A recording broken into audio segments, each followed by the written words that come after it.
Hey everyone, welcome back to Make It Happen Mondays, where we talk about sales, business, entrepreneurship, personal growth, mental health, and everything in between with guests who I truly respect and I think make a positive impact on the world around us.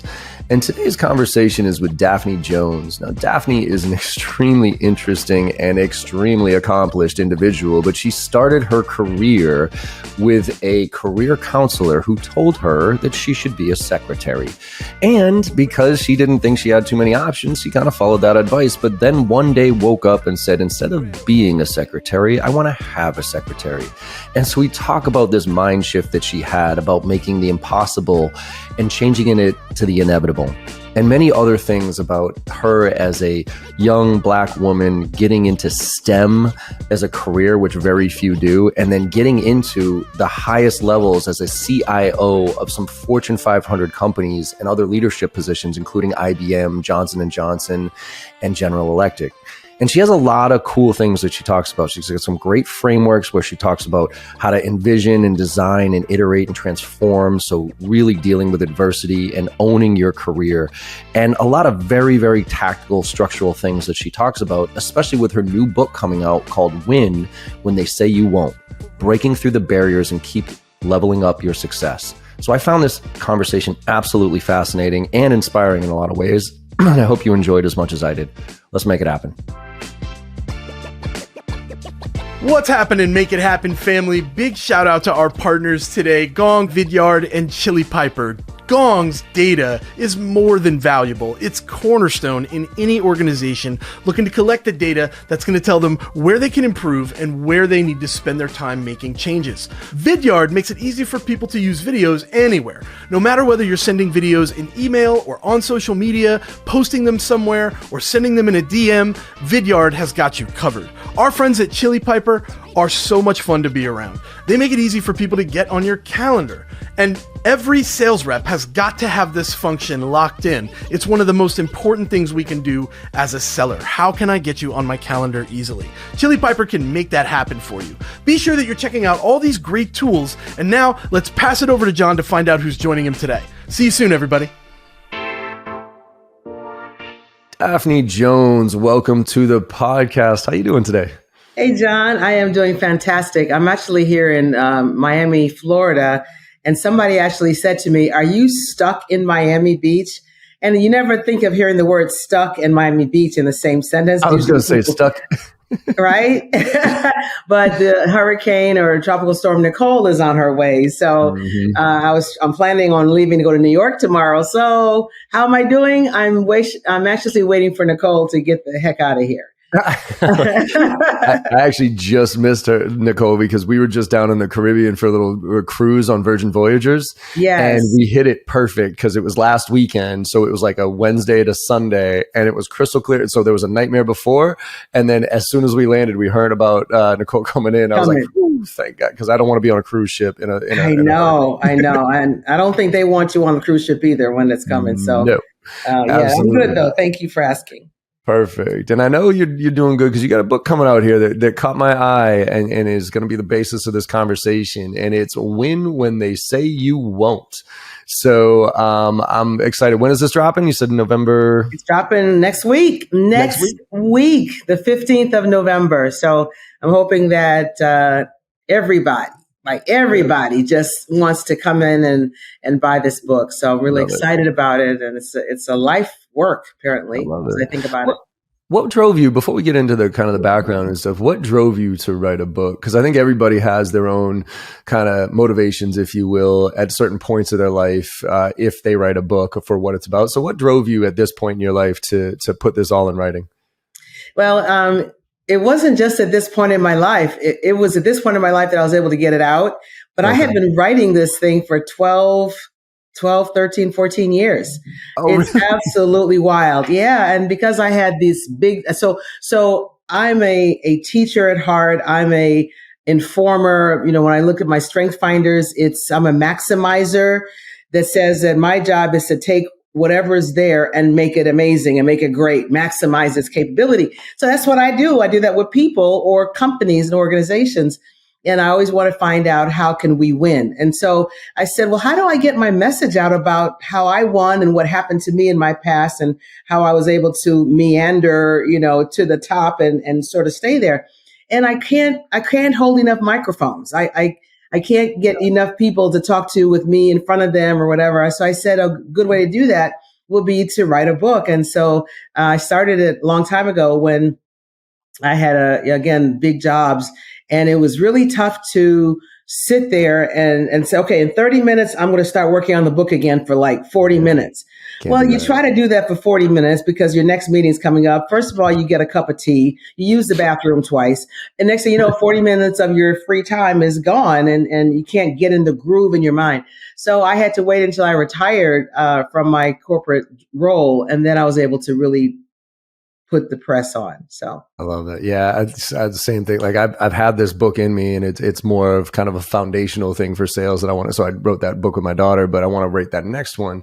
And I'm like, that exact scenario. I'm like, I'm trying to find 30 minutes, an hour here, 2 hours there, on a plane there, and I'm like, this is just not flowing. So yeah. I'm gonna go lock myself in a room for at least a few days, one of these days, just so I can get the core guts and then iterate, like you're talking about. Yeah, and I mean, I think find a way to win. I mean, if I was going to go on vacation, for example, for 2 weeks or 10 days or 7 days or whatever, I would devote and say, I'm going to spend the first 2 days of this vacation focusing on my books, and I'll have fun the rest of the time. Yeah, there you go. Because if you wait for that big, perfect moment where you've got 12 days or 12 weeks or whatever, it may never come. So we just got to find a way to win. So even if it's incremental steps, next thing you know, they say 10 dimes make $1. You save a dime here, a dime there, a dime there. Next thing you know, you got $1. So take the 10 minutes here, 10 minutes there, if you can, like on vacation or something where you are somewhat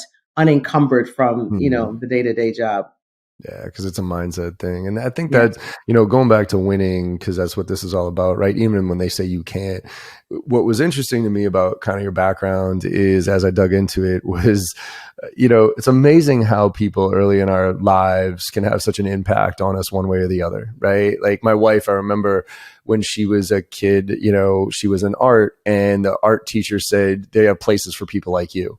Like literally said that to her. And so my wife. What did it mean? Would because she's like, it was like what she was drawing like was crazy, right? And they said like they have basically like you have like that, like there's something wrong with you, basically, like you're not an artist, they have places for people like you, type of thing. And so she gave up on art early in her career, right? She was like, okay, apparently I'm not an artist. And you had a counselor who told you to be a secretary, right? Yeah. And I'm curious, at that moment, if we could talk about that moment from it, was that an accepted thing for you, or even at that age? And talk to me, I forget what age that was, but I was a junior in high school. Yeah. Okay. Was that a kind of a motivator for you, or at that moment when they told you that was kind of like, okay, like what was that conversation like first, and how did it impact you? And then let's talk about your journey of how you proved her wrong, or him or her wrong. Yeah. Well, I grew up with my mom saying that everything is education. Education is everything. And readers lead and leaders read. And so there I was doing Hardy Boys and Nancy Drew, always reading, always doing that. I skipped first grade, so I didn't think I was a chump. I thought I was pretty smart. And I was what they call a lassie. I was actually a Scottish dancer in high school. Shut up. Yeah, I mean, I do the, hold your fingers like this and you do the Highland fling. I can do the Highland fling even to this day. How did that happen? Huh? How did you get exposed to that? Wait, I'm sorry. I got to pause on this for a minute. How did you get exposed to that? Yeah. So what happened was I was living in the small town called Phoenix, Illinois. It's a very poor town. We don't have a grocery store, a post office. We don't have a bank.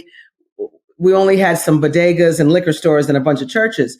And so they desegregated us, I guess is what you call it. They bused me to an all-white community.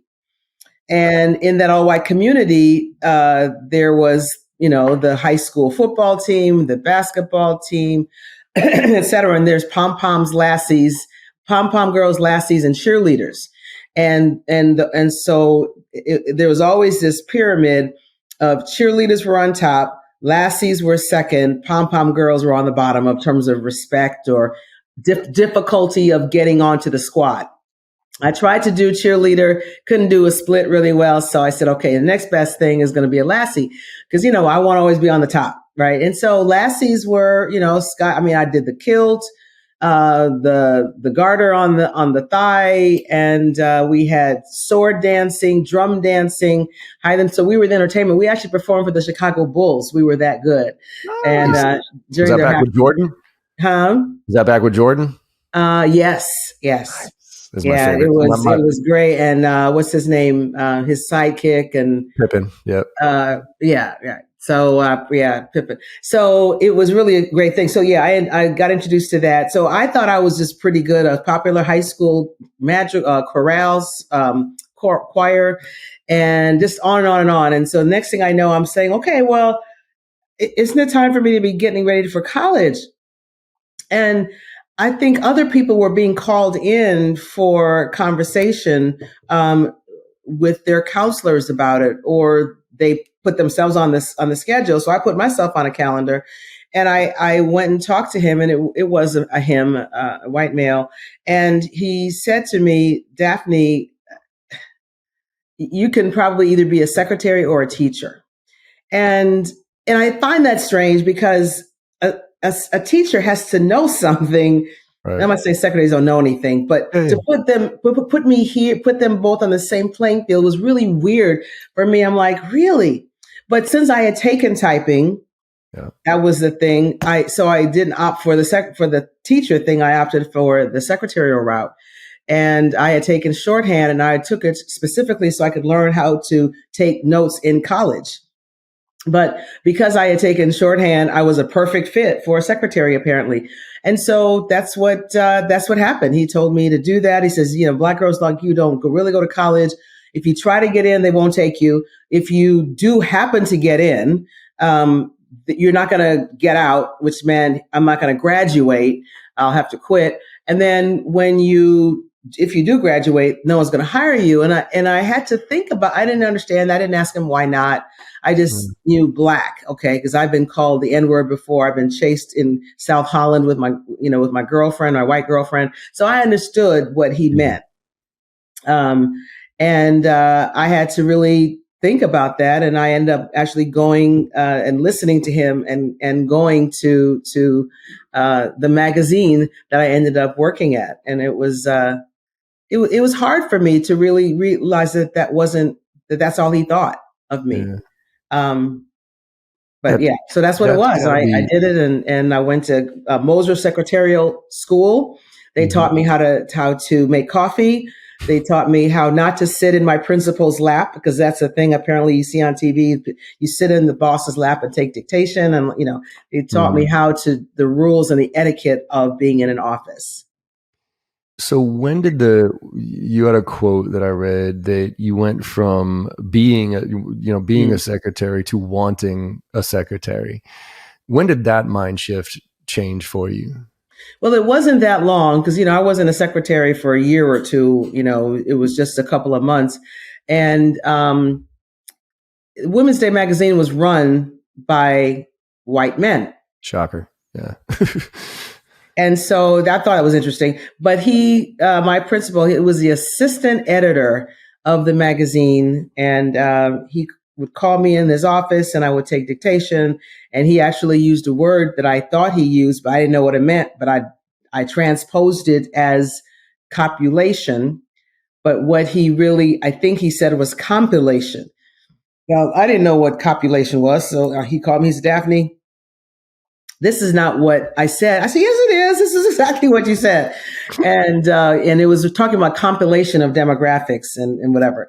And so it was mistakes that I just made that were just horrible. They would joke about us and, wouldn't think that we could hear them in their office. And then what they would be talking about at other times was not rocket science to me. It didn't seem like so hard. I said, the only thing that they got over me is they've been to college. And so instead of, me being out here, I should be in there. Instead of me being a secretary, I should have a secretary. And that is where I began to realize that setting your own narrative and defining yourself is really what matters. And my mom would always say, whoever's got your mind has got you. And it's not you that's, locked up and tied up and chained up. It's your mind. And so when I freed my mind to say, I'm going to have a secretary, then I said, what must be true in order for that to happen? And what must be true is I had to go to college. And that's not always true. I mean, not everybody that has a secretary went to college. It was just where my mind was, my mindset was. Mm-hmm. And that's what happened. So I called around, asked my friends who had gone to Thornridge with me and et cetera. And I ended up at Illinois State University after my high school class, got in there. But not too late for me to graduate, still be young. Love it. Now, you talk about limiting beliefs, right? And I think, I think a lot of people struggle with limiting beliefs because we're in a society where, it's not rewarded to be different in a lot of ways, or at least we're not structured that way. And I've noticed it personally because, for instance, I just dipped my toe in TikTok, right? And I am getting my ass handed to me on TikTok, right? But at least you've tried it. Yeah, right. Well, we could talk about that on a separate conversation, but I'll go. I'll put some tips out there about business to business tips about how to, get in touch with people or how to reach out to a CEO and that type of stuff. And, obviously the people that are in tech and SaaS and kind of my ecosystem, if you will, they get it. It makes sense. It's the LinkedIn world. But the vast majority of people, oh, that's ridiculous. Like no CEO would ever, I just need a job to pay my bills. And I'm trying to kind of be like, no, you can do better. You can have more. You're just stuck in this limiting mindset. And so what are some of the things? I mean, you got a lot of stuff, right? Like you got your edit and we'll get into all these different things, but let's start with the breaking, even knowing that you have a limiting mindset. How do you even recognize in yourself that you have a limiting mindset? Is it an itch? Is it something that it just doesn't feel right? Like help us figure out kind of how to identify that you have a limiting mindset in the first place. And then we'll talk about what to do about it. Yeah, I think that everybody has a limiting mindset. Mm-hmm. I mean, I know not to, because a limiting mindset can save your life. I can, say I'm going to touch that stove or I'm not going to touch that stove. And so I'm going to limit my potential for being in harm's way. And so I don't start to think that having a limit is a problem. I think having a limit that says that you can't achieve something that you aspire to is a problem. And so when you see that in every conversation that you have or with yourself or with other people, that your comment starts with no, because, or I don't think so, because how could that be? When the conversation is one that is seemingly full of doubt, as opposed to saying, what must be true in order for me to be able to do that? That means you're open to the possibilities. And there's this, the book about growth mindset and fixed mindset. And I think it's a great book. And I talk a little bit about that in my book, in that when you have this growth mindset, you say, you know what? I've won before. I can win again. I have so much to offer. I have so much to gain. I am not done. Boy, I can do whatever I set my mind to. And that may or may not be true, but I'm going to die trying. I'm going to go as high as I can, and only my end of my life will stop me. That is, if that is how you speak, that's a growth mindset right there. If you believe that, God, I've done all I can. I'm a Black woman, we look like somebody who cleans somebody's house. We look like somebody who takes care of somebody's children. Ain't nobody going to hire me. No one's going to want to invest in my company. I'm not going to really win at this. I may get $100 or 100,000, but I'm never going to get 100 million. Wow. that would be amazing, but I'm not going to do it. It's how you approach the problem oftentimes is the problem. So I think it's how you speak to yourself is if it's in open words, open possibility words, the word impossible. I don't really use that because I've been told impossible from my counselor all the way up, including as a senior vice president.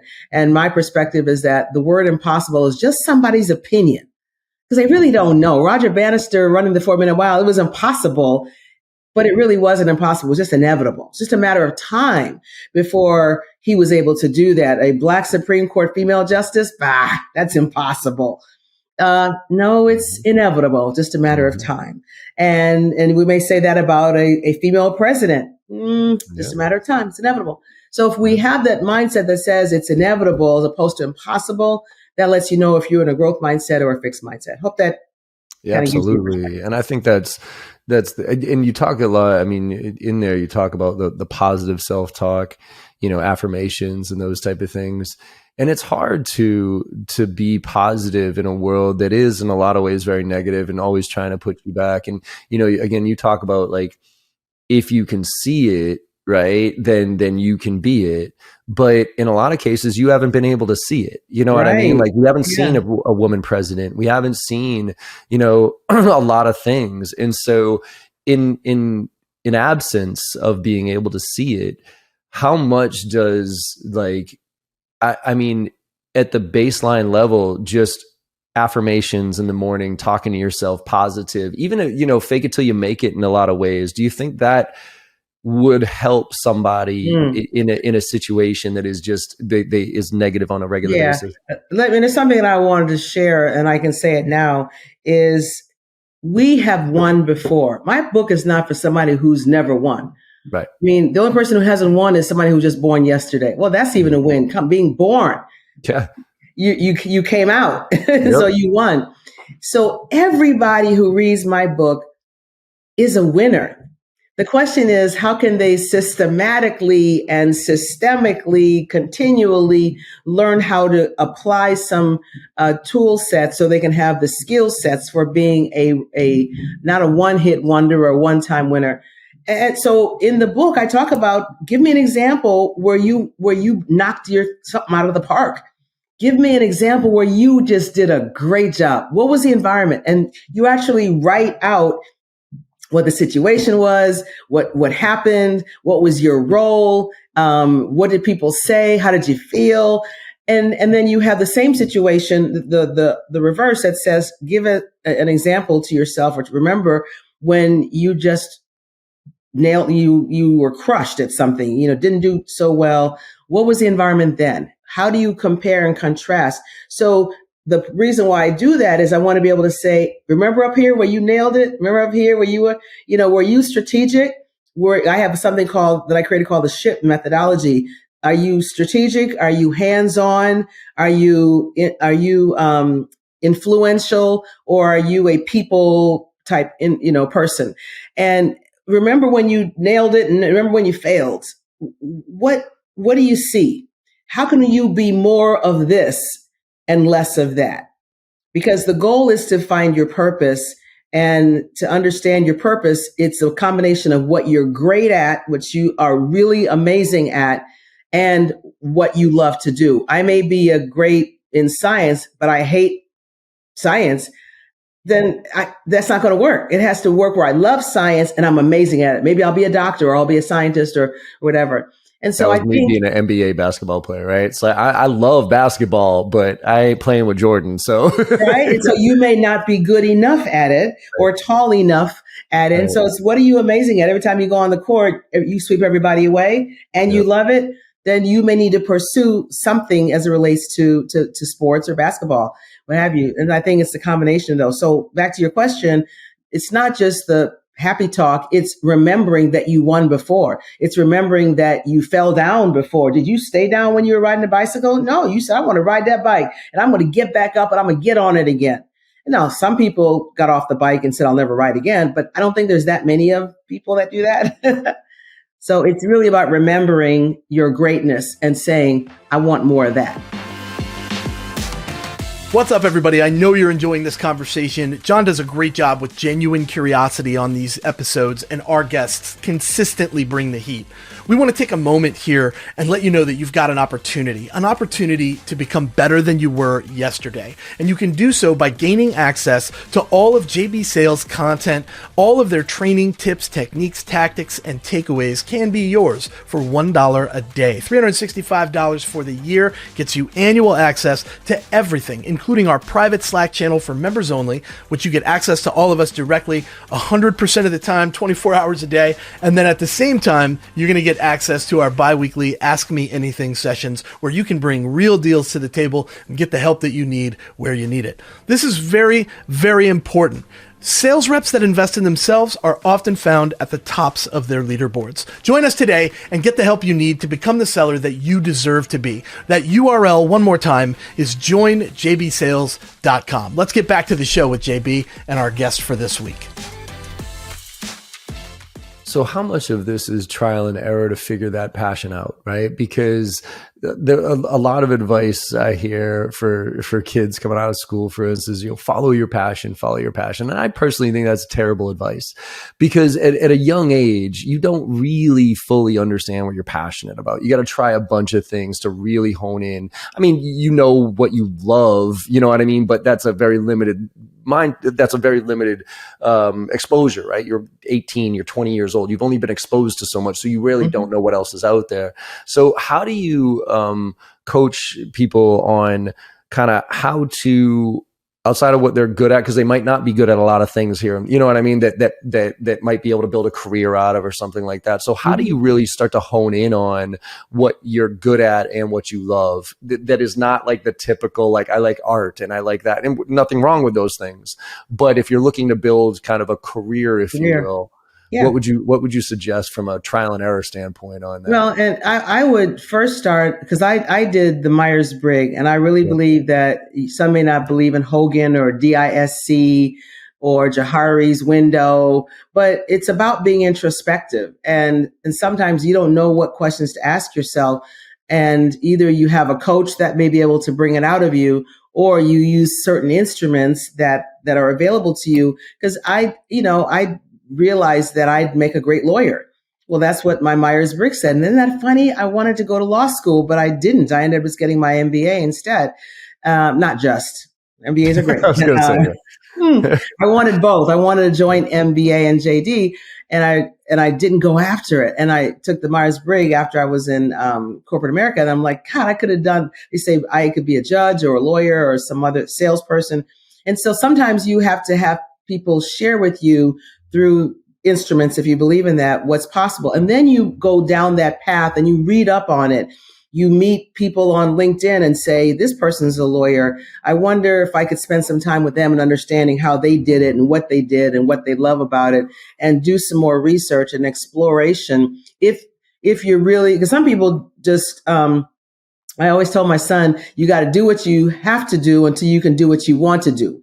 Some people spend most of their life, all of their life, doing what they have to do, and they never get around to exploring what they might love to do. And so if the listeners are wanting to not just do what they have to do, but do what they want to do, they got to know what that is, to your point. So I think it's being introspective, finding those tools, reading those books. The Strength Finder was good for me, because it'll tell you then, if you have these characteristics, then this is sort of what you probably will be good at.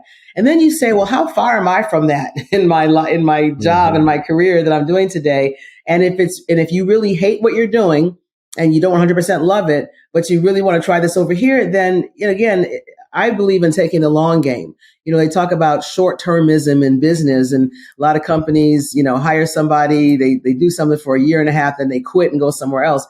That's really short-termism. But if you play the long game and you say, I really want to explore my ability to be a X, Y, or Z, then you go after it. But you're still over here doing what you have to do, but eventually you get closer to doing what you want to do. You look at, what job can I get next in what I have to do that takes me closer to what I want to do. Maybe I want to do more with customers. Right now I'm always inside. Well, can I get an internship, or can I shadow somebody? Can I take a stretch assignment where I'm going to be doing more with the outside customer? There's always a way. And, my hashtag is find a way to win. Find a way to go after what it is that you want, and don't let what you're doing today prevent you from going after what you want to be. Love it. And I think that, you're talking about being purposeful with your life and your career, right? As opposed to reactive about it. And I think so many people just kind of go through the motions, and they, I say there's two types of people in this world. There's people that life happens to, and there's people that life happens for. Right. People who life happen, and unfortunately, the vast majority of people, life happens to them. Woe is me, Nancy Kerrigan, why me type of stuff, right? Yeah. Versus that mentality. It's almost that mental switch, and I wish I'm always searching for ways to get that to switch earlier for people, right? Because I think Elon Musk was the one who said, interesting, that it was either Elon or Steve Jobs, where when your mind shifts from realizing that it's easier to make $10,000 than it is to save $10,000, things change, right? Mm-hmm. And that's kind of that mentality is like, I got to save money here. It's like, no, it's actually easier to go make that if you put your mind to it. And so that mental switch is such an important one, but it's elusive for many. I just say that, you got to be sick and tired of being sick and tired. Yeah. When you go to a doctor and you say, doctor, it hurts when I do that. What does the doctor say? Don't do that. Don't do that. Yeah. So if you can't, or, somebody asked me about a diet that I was on. I got to lose these 6 pounds. I feel like I've been on vacation for 3 months. And so I've gained 6 pounds, and they said, okay, well, does the food taste good? Do you get to eat as much as you want? No, it's a diet. You can't be on first base and get on second at the same time. So in order for you to achieve what you want, you have to want it, and you have to be willing to do what's required to get it. And complaining, there's a saying that I didn't make it up, but I'm claiming it like it's mine.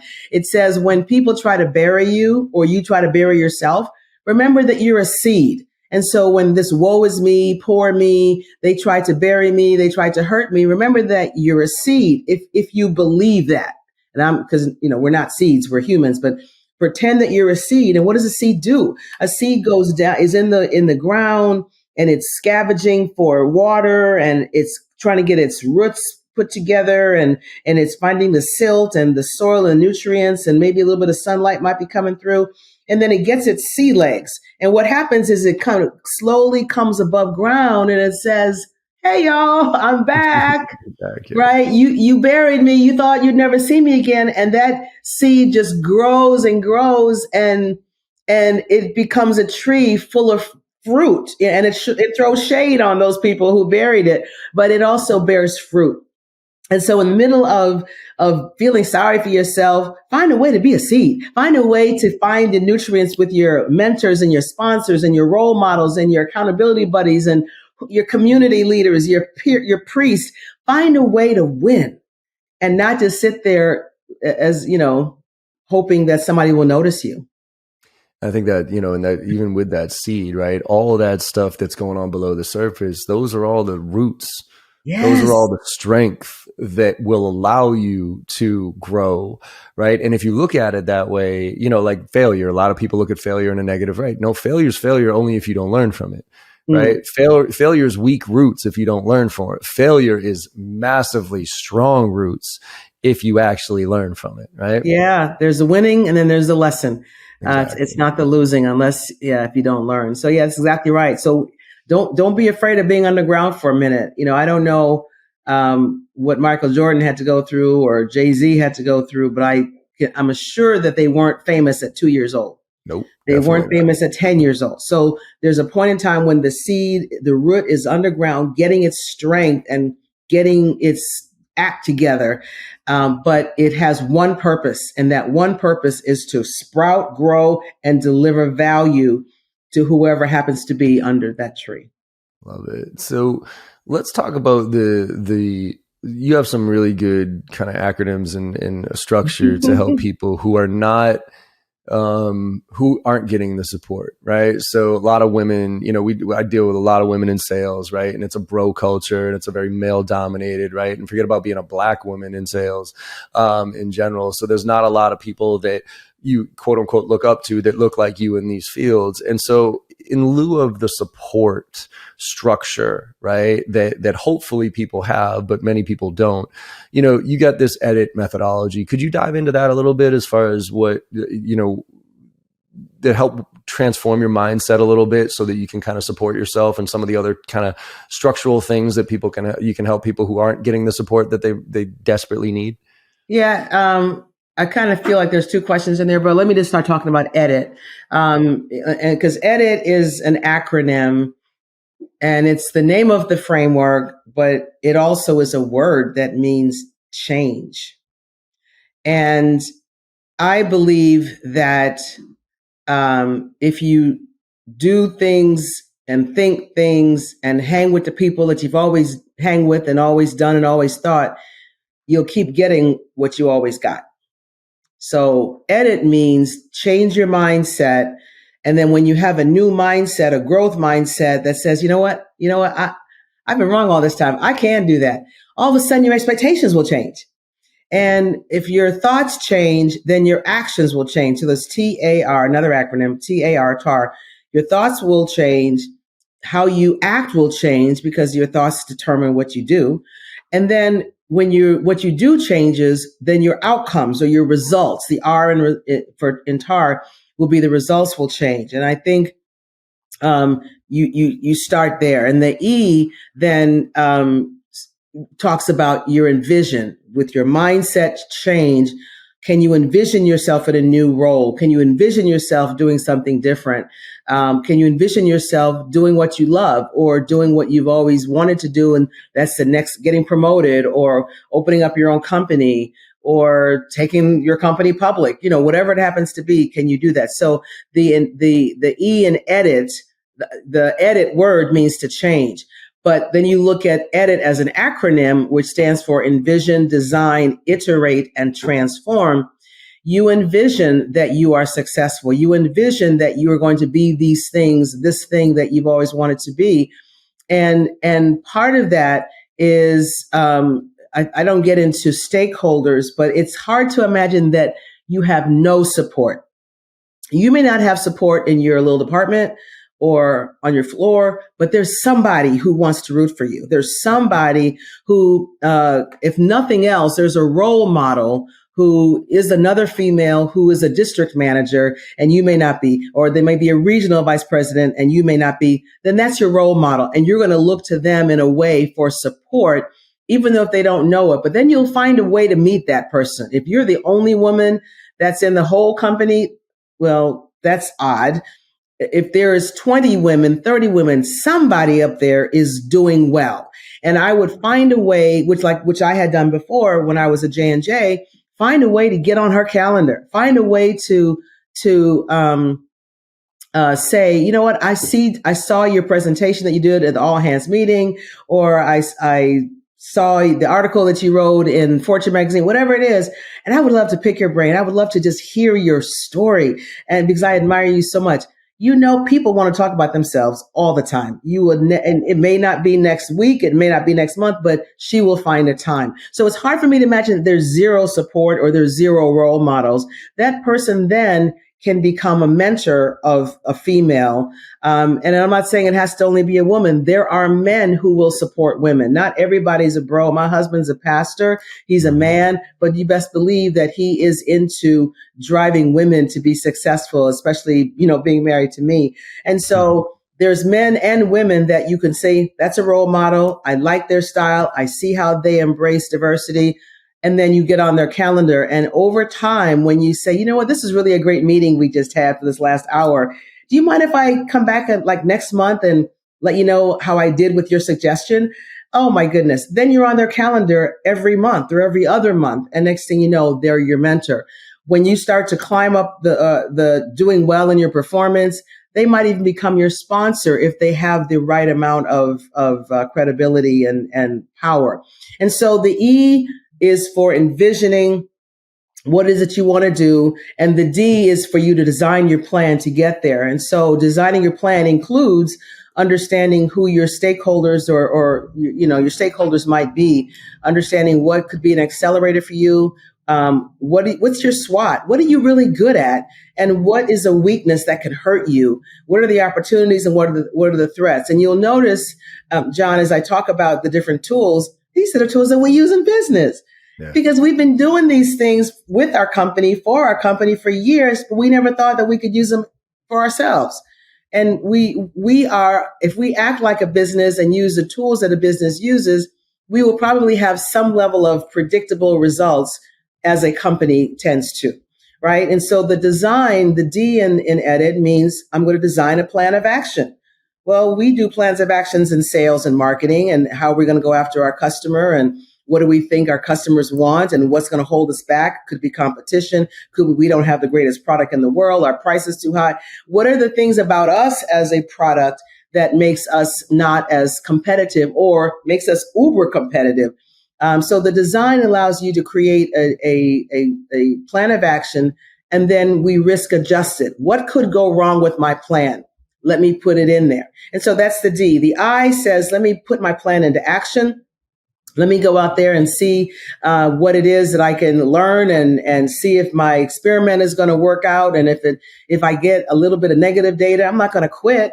I'm just going to iterate and go back to my design. So I'm going to go from design to iterate, back to design, and back and forth until I know that I have a great outcome that's coming. And then you move from iterate to transform. And transform is where you have reached some success. Maybe it was higher than you expected, lower than you expected, but it was still a move forward than where you were when you first started. And that's when you transform yourself, then you have the ability to transform people around you. You now used to have shoes that were this big and you used to only do this. Now you do a little bit more. So now you've got a pair of bigger shoes that you got to fill because you've done that much more. So EDIT allows you to just think about what you want. It relies on stakeholders. It relies on your community. It relies on your buddy because we are not here by ourselves and we're not here only for ourselves. We are here to send the elevator back down, to pick people up and send them up. So if somebody that doesn't have support, you have support. We just haven't looked hard enough. Yeah, and I think there's all sorts of communities too. Like I mean, even LinkedIn itself is there's support there. You know what I mean? Like all you got to do is put it out there, and people are willing to help. You know, some platforms are better than others when it comes to that type of stuff. But we're no longer in a society where you're limited by your location. Yeah, by your proximity. Yeah.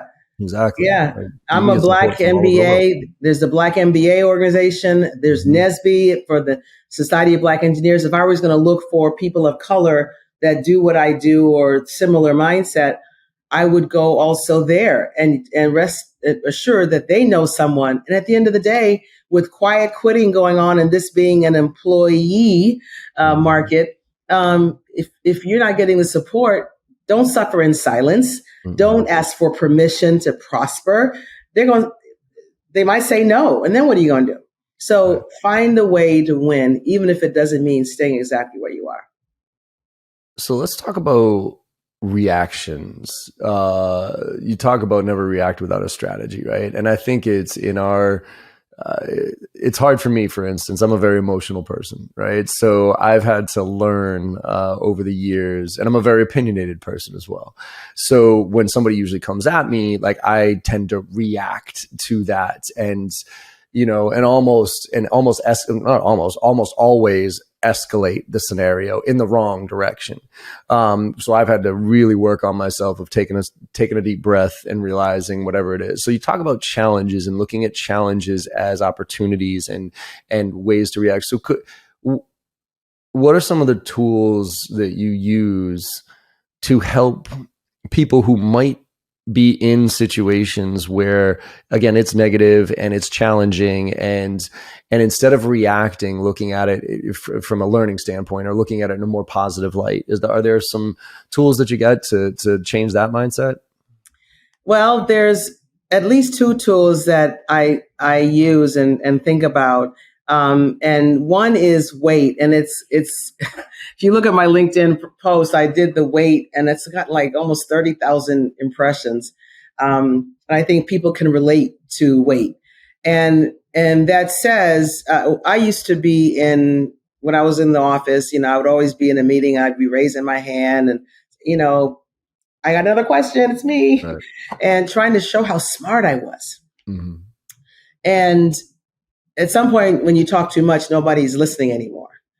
And so the head of HR said to me, Daphne, you've got to learn how to wait. You just need to learn how to wait. I said, wait, are we waiting? Who are we waiting for? Or where are we going? Like what? And he said, no, wait. Wait stands for why am I talking? And why am I talking really says, is what I have so important that I have to interrupt the silence that is there with my voice? Could it wait? Maybe it's going to be answered in the next slide or in the next 20 minutes or what have you. And I realized that when I learned how to wait and not ask a question every 5 or 10 minutes, but ask it maybe once an hour, I found that I was a better listener and I was a better contributor. Now, I say that we're not only talking about talking, and the T can also stand for why am I texting? Like, why am I transmitting anything whatsoever, like body language or an email? Sometimes they say you should wait 24 hours before you send that horrible email, but it's why am I reacting? Why? And so that's one thing that I would say. Just learn how to wait, count 10 seconds. And it works at home too. When my husband is arguing with me and I want to, get him back with a zinger, I say, wait a minute, am I trying to divorce this man? I mean, I want to have peace in my house. So why am I trying to, And so it works also at home.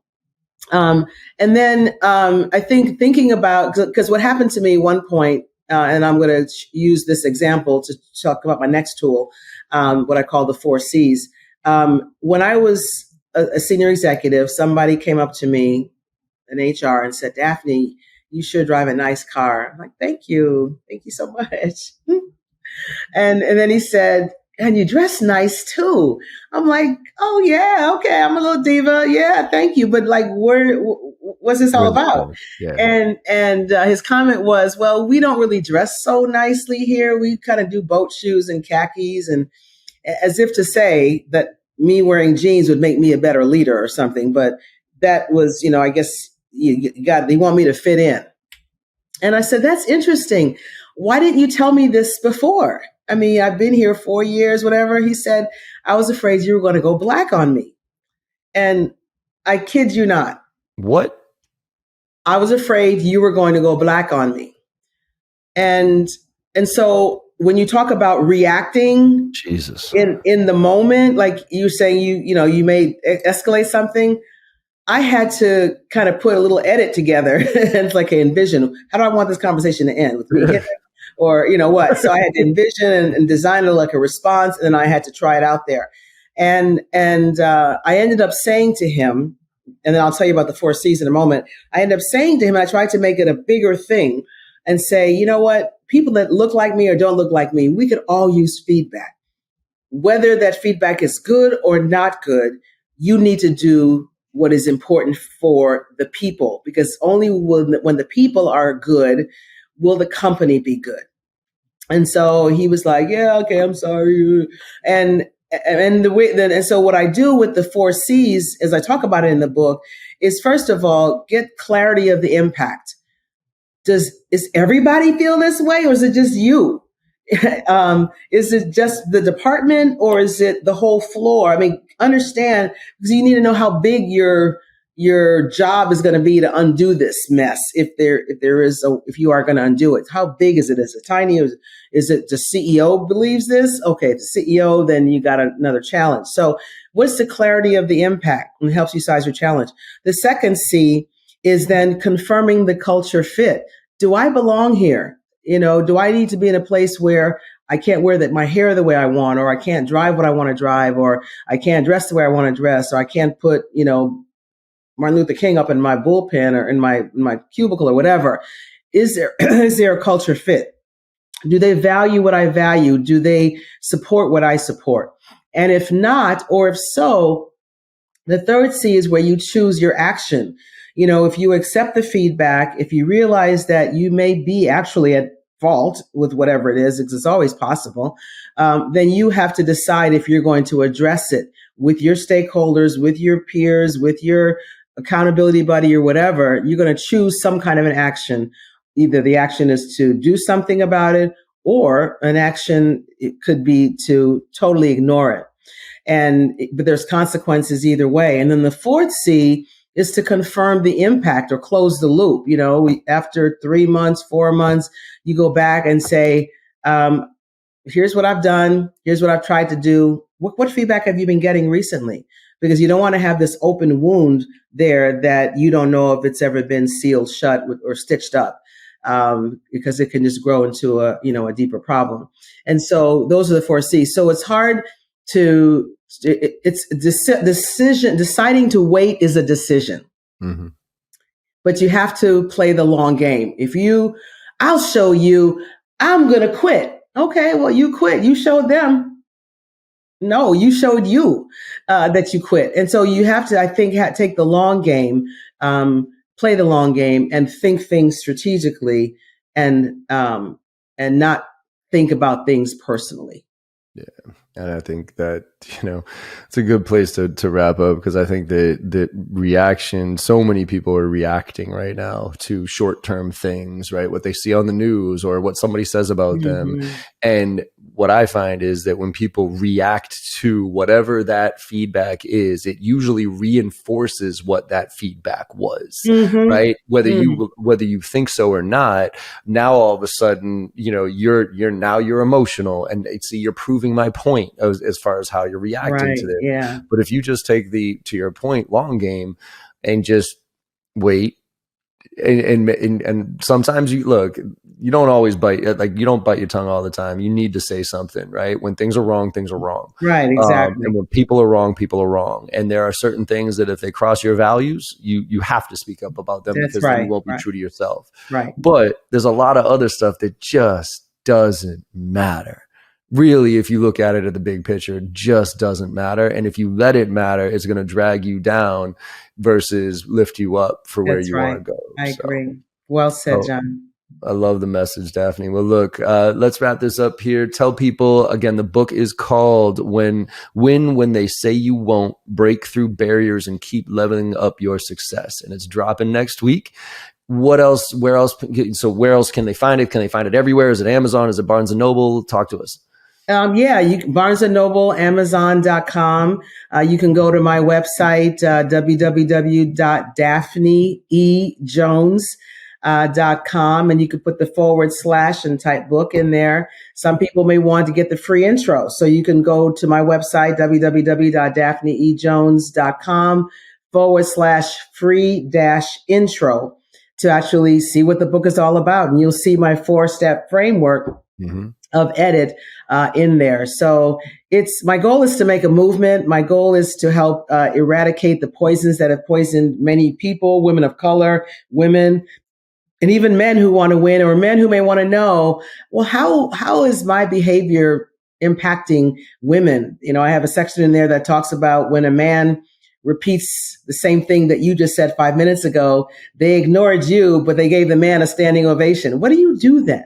What do you do if you think somebody took your promotion? What do you do? So there's a thing in there about office politics that I learned along the way. So I think there's something in there for everybody to be able to enjoy, get inspired by, get empowered by, get instructed by, get informed by.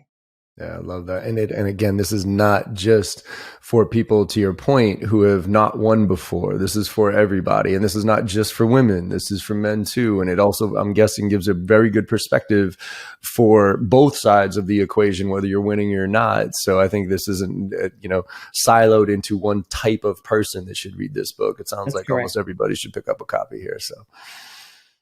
Awesome. Well, look, and for those of you listening on the podcast, it's Daphne, Daphne. So if you're looking through the website, it's DaphneEJones.com. Daphne, thank you so much for joining us. I really appreciate it. And I wish you all the luck on this book. And I hope that movement does start and grow and put that tree together that can create the shade on the people that have thrown shade on you. You got it. Thank you so much, John. Absolutely. So everybody, thank you all for listening. Hopefully you got something out of this that made you think a little bit differently. And again, I would pick up this book because I'm guessing there's a whole bunch of stuff in there that'll help you get through this weird world that we're all in right now and build your own career here. Love it. There it is. And like I say at the end of all my podcasts here, look, go out there and make somebody smile today, because no matter how bad your day went or you think it's going, if you make somebody smile today, you know you had a good day, and the world needs a lot more of that right now. So thank you all very much for listening, and I will see you on the other side. Thank you so much for your time today and listening to the podcast. I hope you enjoyed the conversation as much as I did. With your support and our incredible guests, we're one of the top sales podcasts in the industry with over 1 million downloads, and I can't thank you enough. To keep the momentum going, if you could go to your favorite podcast platform and leave us a 5-star review, I would greatly appreciate it. In return, I will answer any question that you have on Instagram. Hit me up there at John M as in Michael Barrows with a video question or a DM, and I will get right back to you, I promise. And last but not least, if you're looking for training, I'm adjusting my training approach this year, and I'm actually going to be delivering training to the masses. I'll be delivering live training the first and second week of every single month with our 2 marquee courses, Filling the Funnel and Driving to Close, to anybody who wants to join. And it includes membership in our on-demand platform with weekly AMAs. So you can go to jbarrows.com/open to check out the details. Thanks again, and have a great day.